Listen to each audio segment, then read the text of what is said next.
ඔබ දන්නවද ලෝකයේ අසිරිමත් පුරා විද්‍යාත්මක නිර්මාණ අතරින් එකක් තියෙන අපේ ශ්‍රී ලංකාවේ.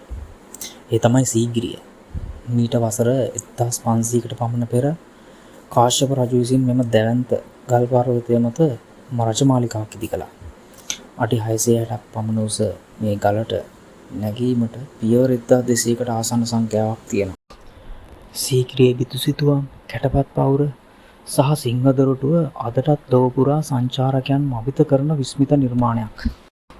1982 දී සීගිරිය යුනෙස්කෝ ලෝක උරුමයක් ලෙස නම් කෙරුණා.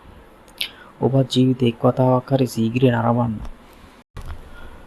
එය ඉතිහාසය, කලාව සහ ස්වභාව සෞන්දර්යය එකට එක්වන අපූර්ව අත්දැකීමක්. ඉතින් මේ වගේ කරුණු දැනගන්න අපගේ Soul Light Wisdom Milk YouTube නාලිකාව subscribe කරන්න කියලා ආදරෙන් ඉල්ලන ගමන් අදට සමු ගන්න සුබ දවසක්.